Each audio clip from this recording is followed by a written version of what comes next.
you're not renewing my contract, and you're paying me for a year and a half. All right? You're paying me for a year and a half. And here's why.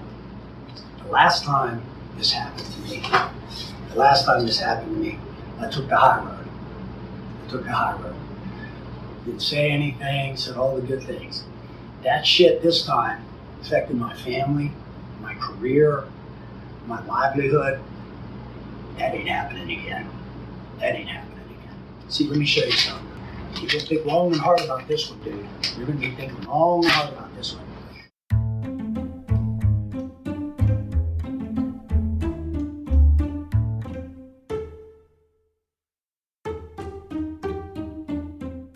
If someone said that to you, if they knew something about you that could deeply hurt your family, your profession, or maybe even endanger your life, what would you do? What would you pay? Today we're talking about blackmail. It's more than just a scam. It's a trap. You're forced into a choice. Will you get the lady or the tiger? In the end, the choice doesn't matter much. The tiger may kill you, but the lady most certainly will disappear behind another door, and you'll be forced to make the choice again. Pay up or be exposed. Police advise victims to never pay up. Blackmailers rarely make good on their threats, but the police aren't taking the risk. You are. What would you choose?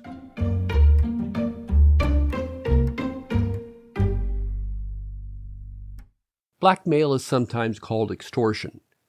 It depends upon what law is being applied, but in all cases it involves someone who either has power over or is attempting to gain power over another person to get something they want. I saw what you did. I know who you are.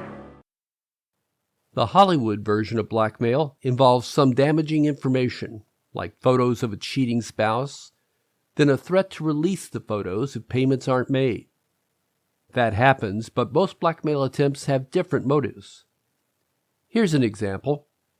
In 2017, an auto dashboard camera caught a couple guiding their 8-year-old daughter into traffic, where she would be hit by a car and pretend to be injured, while the parents demanded money. Sometimes it only takes moments for power dynamics to change. Often it takes longer. This report is from KGO in San Francisco. In his final full year as a San Jose code enforcement inspector, Bill Gary made $178,000 in pay and benefits. He resigned last year, moved to Texas with his wife and kids, and became active in the church, hosting regular prayer and song sessions on Facebook. Now he's back in San Jose, but behind bars, charged with 14 felony counts of extortion, bribery, rape, and other sex crimes. Gary is accused of preying on the owners of the massage parlors he was inspecting. He would ask for money to grant permits or to overlook certain code violations. For other victims, when money wasn't an option or if sex was an alternative, Mr. Gary would also take that as payment without the consent of the victims. Prosecutors believe he got more than $140,000 from massage parlor owners in just a few months and forced some of the 6 listed victims to perform sex acts. Depressingly, in our research we found most blackmail attempts were originated by public officials. Police, politicians, inspectors. Perhaps we found more of these because they became public, because they involved public officials. It's difficult to say because if payments were made privately, there's no way we could know. Fox 5 Atlanta says the officer Bill Miller convinced a woman he'd arrested earlier for suspected drunk driving and possession of meth to meet him. He suggested he could make the charges go away. On the 19-minute recording, Miller alternates between asking Roberts for the names of drug dealers and asking her to at least lift up her shirt. Sure no boobs? Yeah, I'm sure. God almighty. Sorry. Can't you give me the dignity of a boob shot? Sorry. One boob. Please don't fault me for that. I really don't want to have sex with you. I just with you. I have. I mean, I would, because you're not a bad-looking girl. You just straighten your ass out. I'm not that type of girl. I'm a good girl. I just hang out with the wrong crowd. Philadelphia has long been a hotbed of union corruption. Announcing charges of extortion, the acting U.S. attorney in Philadelphia claimed IBEW union boss John Doherty, better known as Johnny Doc, used his power to help his nephew Gregory Fiocca, a union electrician. John Doherty and Gregory Fiocca used force and violence and threats of violence and economic harm to extort salary payments for Fiocca from an electrical contracting firm as payment for work Fiocca did not actually perform. According to the indictment, Johnny Doc's nephew, Fiocca, got paid for what he worked, which was less than 40 hours. But the nephew pushed back, telling the project manager, "You think yous are untouchable. I'll break all of you. I'll break your face." Later, Fiocca allegedly grabbed him by the throat, threw him on a desk, and threatened him with further violence. Federal prosecutors say Doherty himself then got involved. Doherty is alleged to have threatened that he would no longer allow Local 98 electricians working for that company to work overtime, that he would force the company to operate 3 shifts of electricians on the job, that he would potentially pull all electricians from the company's job site, and that he might just try to prevent the company from securing another large job in Philadelphia. That was ABC 10 in Philadelphia. There's one other piece of work I want to tell you about. Martin Hyde.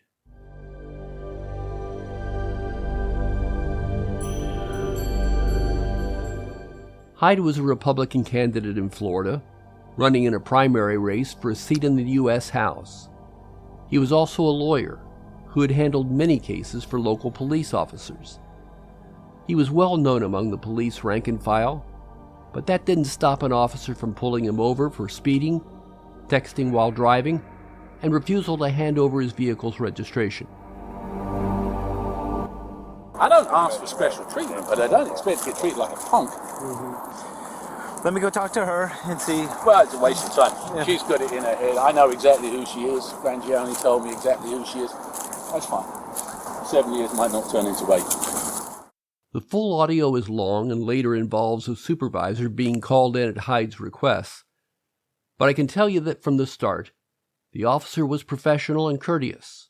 Hyde didn't originally deny the officer's observations, but he did divert many questions to hand over his registration.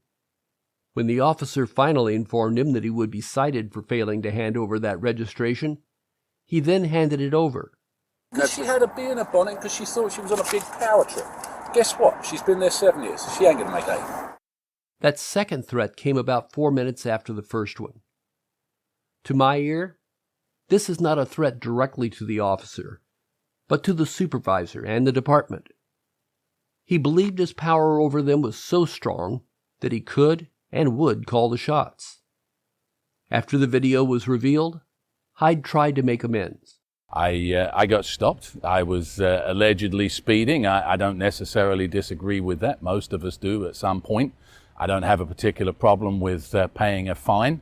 What I had a problem was with the officer. But let me qualify that and say straight up, I was completely bang out of order. I have no right to talk to anybody like that. And I not only called the officer afterwards to apologize, I apologized to everybody that's come into contact with it.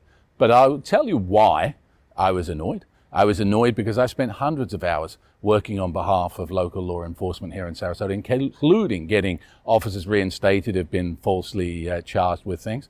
And as a consequence, for the most part, overwhelmingly, the police here treat me with some degree of respect. That doesn't mean I get off with anything. It means that they don't come straight in and tell me that I'm texting when I'm not. So, yeah, I was wrong.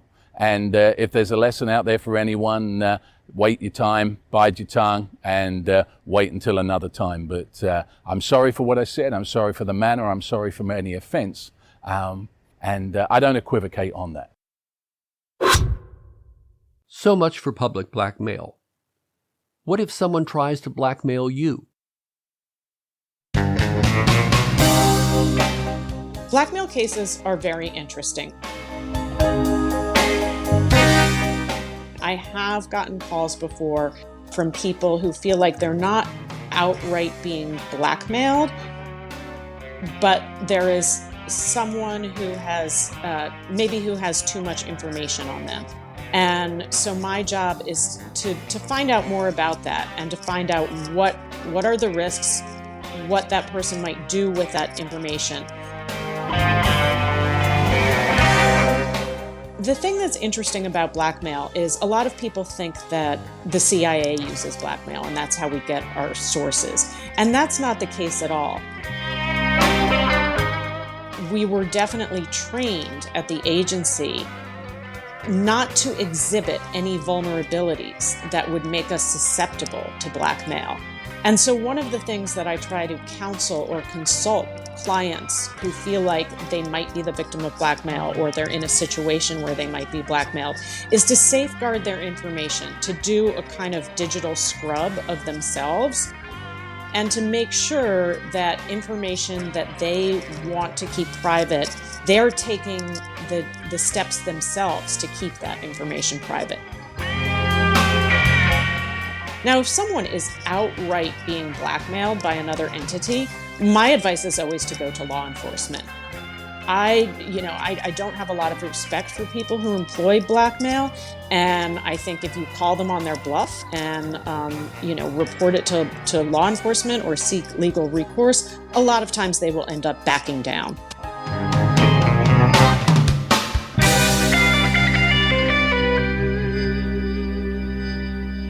That's Lindsay Moran, a private investigator. But she's not the world-weary type you see on TV.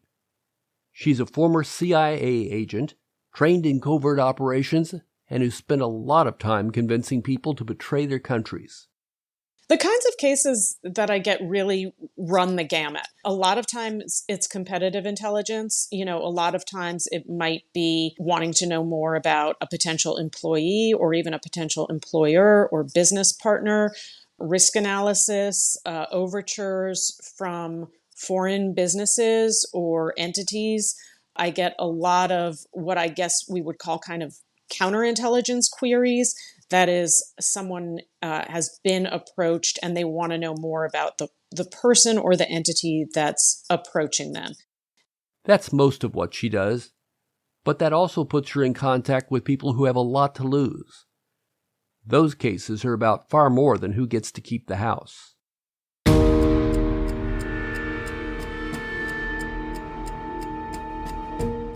In personal cases, whether it be something really personal, like a love triangle or whatever, I ask them to look at what the facts are. How devastating would it be or detrimental to their personal life or their business if this information were to get out? I don't ever believe in acquiescing to the demands of a blackmailer, because I feel like they're doing something that is illegal, it's wrong, and that 9 times out of 10, if you call them on their bluff, they're going to back down.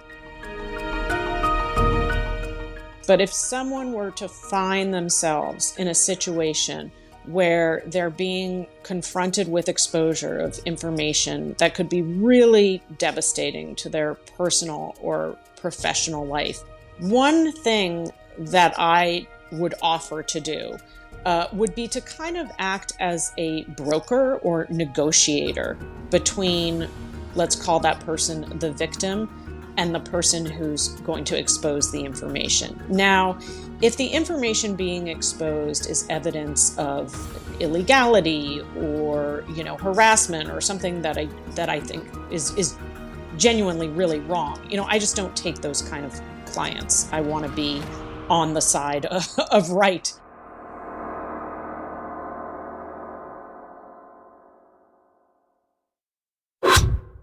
Having come this far, I must acknowledge that the Hollywood tough guy, pull no punches kind of blackmail does exist.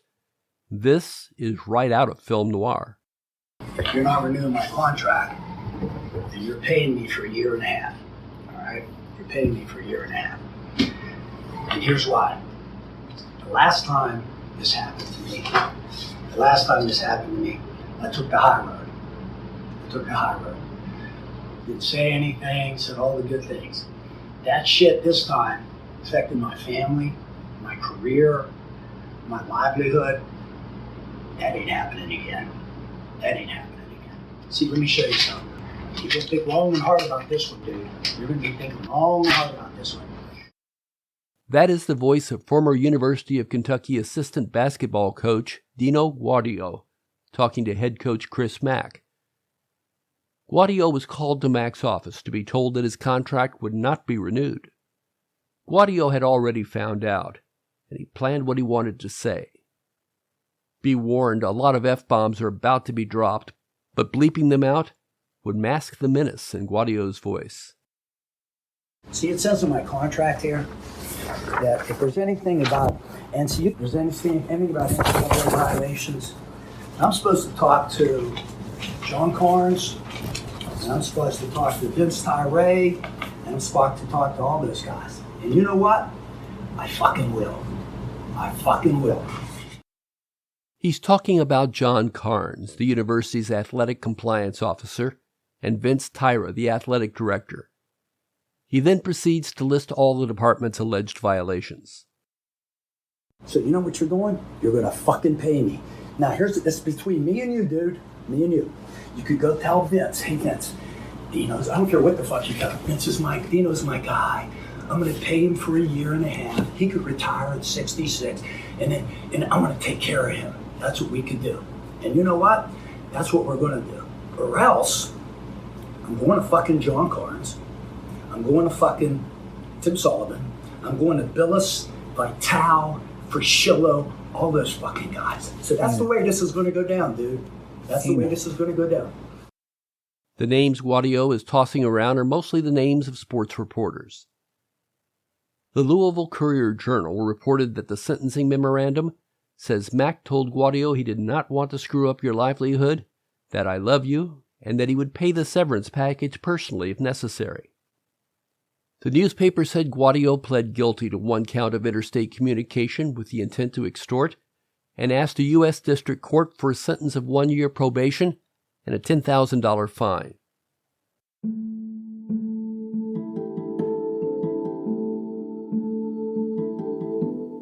Most cons are tricks or misdirections intended to confuse the sucker into handing over their money. Blackmail is a direct, in-your-face threat. The con artist must convince you that making good on the threat would destroy their lives.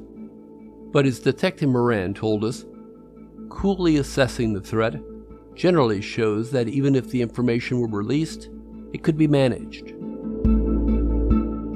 But even more importantly, blackmailers rarely make good on their threats.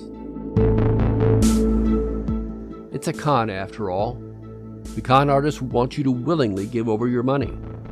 There's no profit in releasing the information and increases the risk for the blackmailer.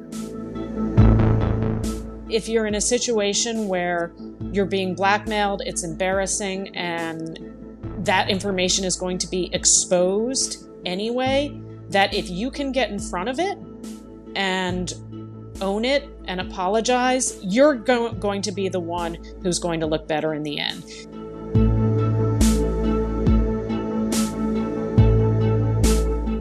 Throughout my life, I try to take the high road. I will say I haven't always taken the high road, but every time I have taken the high road, I have never regretted it. I have in at least one instance where someone was being, they weren't being outright blackmailed, but it looked like it was going in that direction. And I said to the other party, what you're doing is illegal. So, the blowback on you is going to be far worse if you carry on with this action. And I will report it to authorities. Look, I think blackmailers are just bad people. I really do. So, in my mind, if you've resorted to blackmailing someone, you're just on the wrong side altogether.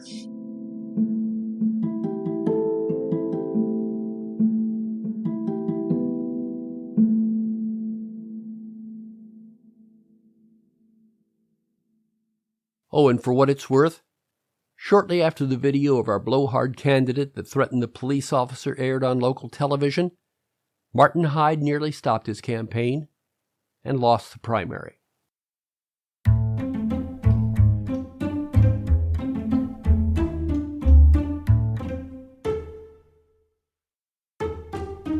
A successful con seduces a sucker into a world where their dreams can come true. Power and great riches are within their grasp. This magic casts a spell that leads its audience to hand over all their money to scammers who vanish before the sucker realizes it was all an illusion. If you enjoy the podcast, please help us out by telling your friends and encouraging them to listen.